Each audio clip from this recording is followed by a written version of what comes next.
자, 안녕하세요. 쥐타지 않겠습니다. 자, 오늘 5시 12분입니다. 두산 로보틱스가 시간에 의해서도 뭐 약간 힘을 좀 발휘하지 못하고 있죠. 자, 이 부분은 이렇게 한번 좀 해석을 해볼게요. 특징적인 부분 몇 가지를 말씀드릴 텐데요. 첫 번째로 이제 미래에셋 투자증권과 NH투자증권, 키움증권, 한국증권 있죠. 근데 특징적인 부분 하나 보이실 겁니다. KB증권에서 16만 주의 매수와 신한투자증권은 15만 주의 매수죠. 자, 이 부분은 하나 짚고 넘어가야 될 부분이 분명히 존재합니다. 자, 뭐냐면 공매도에 대한 부분을 조금 다루도록 할게요. 사실 이 공매도가 최근 들어서 많이 이루어지지 않고 있는 부분은 사실 이 장중에 들어오고 장중에 나가는 게 좀 등장하고 있어요. 그리고 이 프로그램이라고 해서 프로그램 거래, 외국인들이 이렇게 차익을 이뤄내고 있죠. 최근 들어 이 사모펀드의 매도 꾸준히 이어나고 있습니다. 보호예수 물량에 대한 이런 부담감. 근데 중요한 건 여러분들이 아셔야 될 것은 영상을 끝까지 지켜봐 주셔야 됩니다. 자, 연기금의 수급이 끊기고 있다는 걸 느끼고 계실 겁니다. 왜 그럴까요? 자, 오늘 있을 이슈는요. MSCI에 편입될 수 있는 요건에 대한 부분에 시장은 반응하고 있다라고 보시면 될 것 같아요. 자, 요거 한번 봅시다. 자, MSCI 2월 편입 심사 D 7일 남았다. 자, 이게 나온 거는 이제 오늘 나왔습니다. 자, 뭐라고 나옵니까? 에코프로머티 한진칼 이야기 나오죠. 자, 두산 로보틱스 알테오젠 가시권에 있습니다라고 해서 오늘 기준으로 이게 편입이 될 수 있는 요건에 해당되는가라고 해서 나와 있죠. 자, 이게 보게 되면 2월에 사전적으로 정기 리뷰를 해요. 자, 여기서 이제 6조 원 정도 넘어가는 종목들을 대상으로 해서 이런 종목들이 좀 해당 사항이 있지 않을까라는 거. 근데 중요한 건 이 과거에는요. 날짜가 정해져 있었어요. 18일이라는 날짜, 19일이라는 날짜를 해당 사항을 해서 어떤 특징적인 날을 딱 선택을 했었거든요. 근데 이번에는 조금 달라질 수 있는 게 이게 바로 오늘 이 종목이 어떤 흐름이 최근에 이제 보호예수 물량만 이야기하는 뭐 유튜버들이 많더라고요. 제 소개부터 드리겠습니다. 저는 20년 동안 자산 운용사에서 여의도에서 근무를 했었고요. 자, 15년 동안은 스타펀드 매니저로 남아 있었습니다. 자, 1,000억을 운용했었고 IPO 신규 상장주는 10조 원에서 20조 원까지 운용했던 적이 있었습니다. 자, 중요한 부분은 어떤 이 이벤트에 대해서 수급을 읽어주고 그리고 차트 이야기라는 거는 의미 없죠.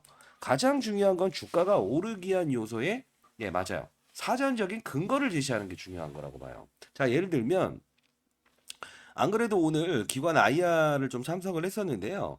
이 부분에 대해서 CFO가 했던 말을 오늘 좀 여러분들께 전달해 드릴 겁니다. 영상을 끝까지 지켜봐 주시고 구독과 좋아요 버튼 누르시면 많은 힘이 됩니다.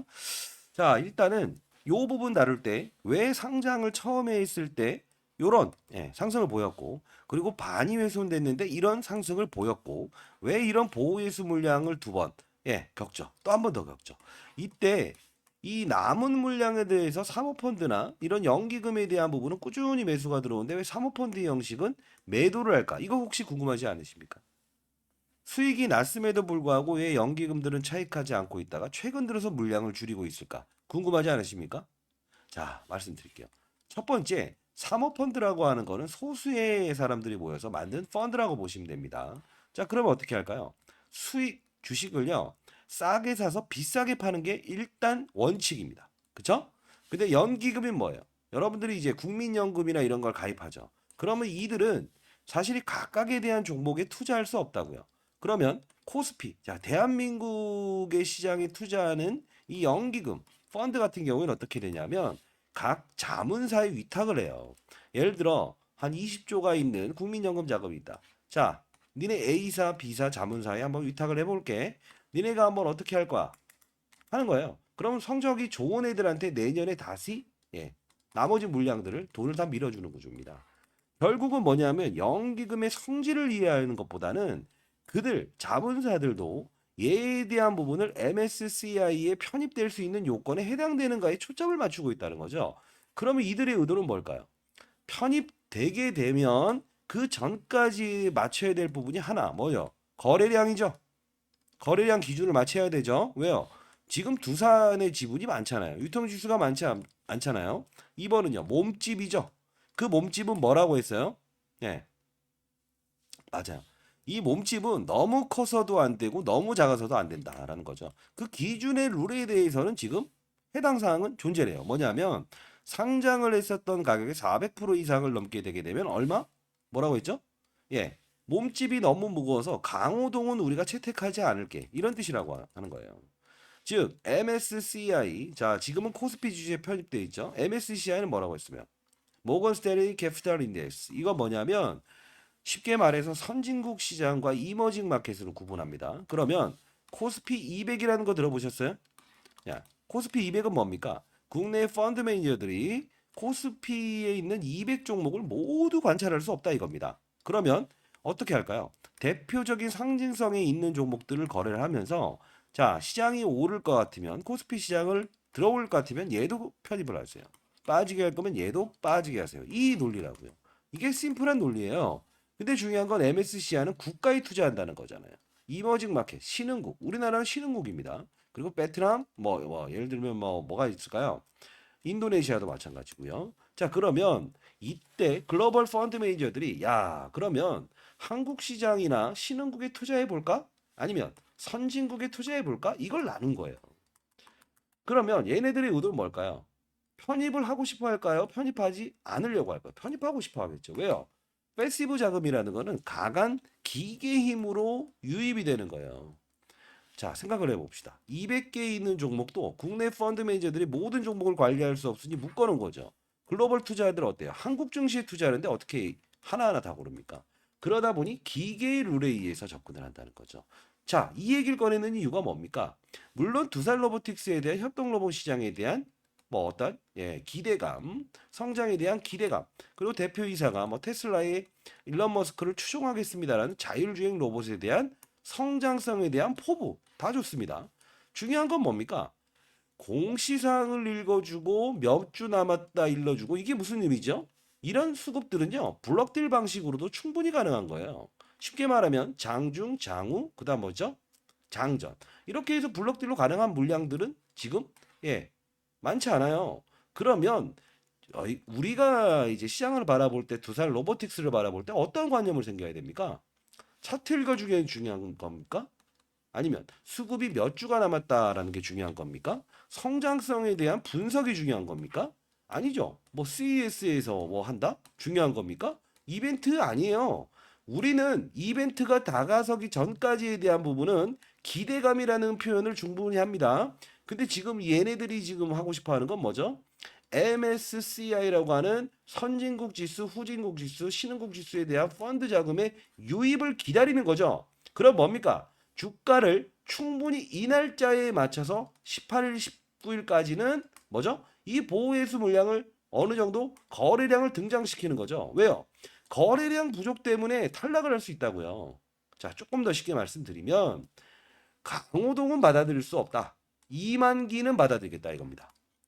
이해되셨어요? 이만기는 힘도 세고 등치도 좋고 잘 달리죠? 그걸 원한다는 거예요. 왜? 거래량이 부족하게 되면 대한민국 증시를 살 때 삼성전자, 하이닉스를 사들이는데 얘는 거래량이 없어서 상한가에 베팅해야 되는 구조가 생기잖아요. 그건 싫다 이겁니다. 이해됐습니까?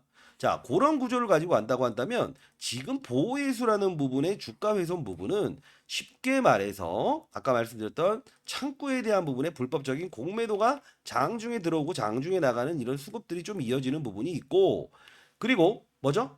MSCI라는 이쪽에 해당당이 위해서 첫 번째는 액면 분할 방식이든 무상증자를 발행을 하든 왜요? 거래량을 넓힐 수 있는 수단이니까요. 요 둘은 싫다라는 거죠. 싫다라는 겁니다. 지금 표면을 보세요. 그래서 얘네들이 하는 건 뭐예요? 최소한 할 수 있는 부분이 뭐가 있을까라고 생각을 한 거예요. 그게 뭐예요? 보호회수 물량 풀어주는 것밖에 더 있습니까?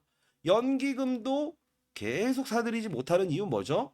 물량을 점점 줄여버리면 안 된다는 걸 그들도 알고 있다는 거예요. 이제 이 부분에 사모펀드는 당연히 나간 상태에서 나중에 어느 정도 부근대에서는 다시 사들이자라는 의지를 갖는 거고요. 이게 바로 정확한 논리고요. 필드에서 제가 10조 원에서 20조 원의 운용 자금을 운영했을 때 코스피도 똑같습니다.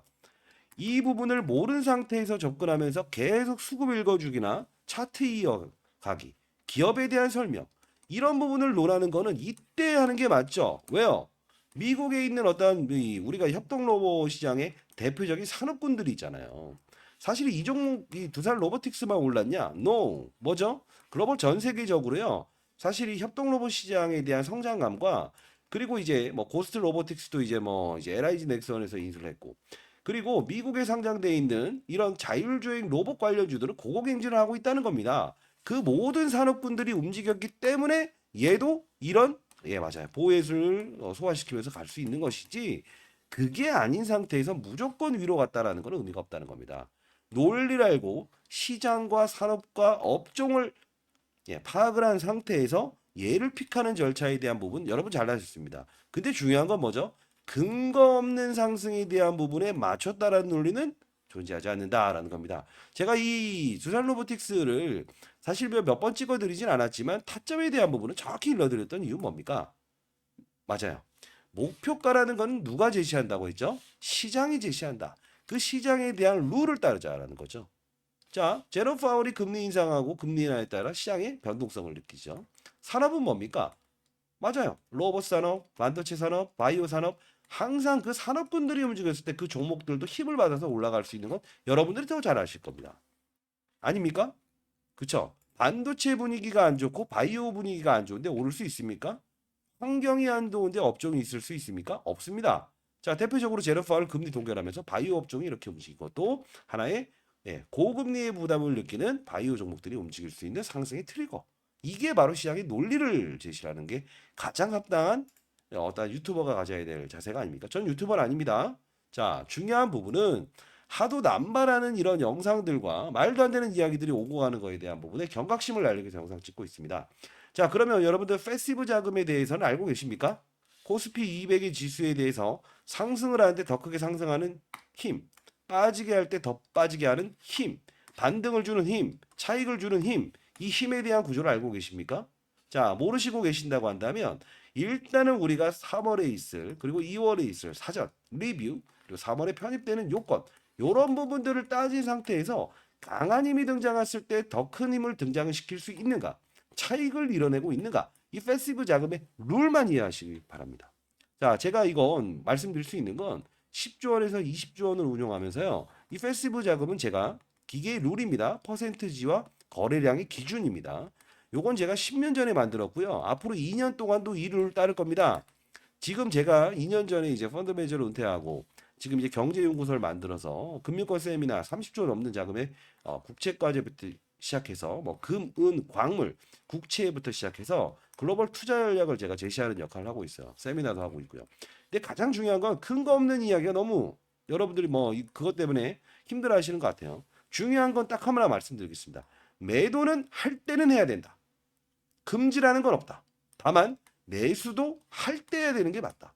자, 보호예술이 나왔을 때 그 물량이 끝난다라고 한다면 오른다? 어떤 조치죠? 어떠한 논리죠? 그런 거 없습니다. 자, 상단에 나 있는 전화번호입니다. 제 전화번호 공개하는 게 조금 그렇긴 하지만 010-4822-8706으로 두라고 해서 보내주세요. 이 패시브 자금의 기계적인 성향에 대한 부분을 프로그램을 보내드릴 테니까요. 이 부분은 이 용량을 많이 차지하지는 않을 거예요. 중요한 건 뭐냐면 오전과 오후의 거래량 기준과 퍼센티지율을 합당하게 된다고 한다면 더 크게 상승시키겠지만, 그 오전의 거래량을 충족하지 못한다고 하고 퍼센티지를 충족하지 못하면 두 개가 이런 차익이 나와버릴 겁니다. 그 룰에 의해서만 움직이십시오. 아시죠? 자, 보호예수 물량은 그들은 안 팔 수도 있는 물량입니다. 계산하고 앉아있는 건 필요 없어요. 아시죠? 자, 상단에 나 있는 전화번호입니다. 010-4822-8706으로 두라고 해서 보내주십시오. 프로그램의 룰에 대해서 보내드리도록 하겠습니다. 혹시나 궁금한 사실이 있으면 그 부분도 상단에 나 있는 전화번호로 문자를 한번 보내주십시오.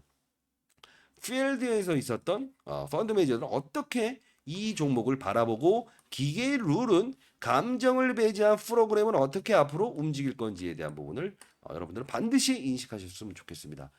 저도 이제 올해 54가 됐습니다. 아들 녀석도 이제 장가 보내야 되고, 제 영상을 보시는 분들은 따분한 영상, 예? 그리고 근거 없는 영상, 이런 거에 지쳐신 분들이 제 영상을 보리라고 판단이 되어집니다. 맞습니까? 시장과 산업과 업종을 보고 종목을 찾는 겁니다. 종목을 보고 올랐다라는 거를 맞추는 게임이 아니라는 거예요. 산업을 맞춰야만 어떻게 정방향으로 지속적으로 멀리 갈 수 있다. 자, 이 말을 마지막으로 드리면서, 만일에 여러분들이 한 100분 이상의 분들이 어떤 공부나 이런 걸 참여를 원하시는 분들이 있다고 한다면 제가 한번 공부방 한번 만들어 볼게요. 아시죠? 자, 상단에 나와 있는 전화번호입니다. do라고 해서 보내주십시오. 프로그램의 룰에 대한 프로그램을 보내드릴게요. 아시죠? 패시브 작업은 사람이 운용하는 게 아니에요. 퍼센트지와 프로그램의 룰에 의해서 기계가 사람의 감정을 배제하고 움직이는 겁니다. MSCI를 바라봅시다. 아시죠? 자, 감사합니다. 주식타짜 안교수였습니다.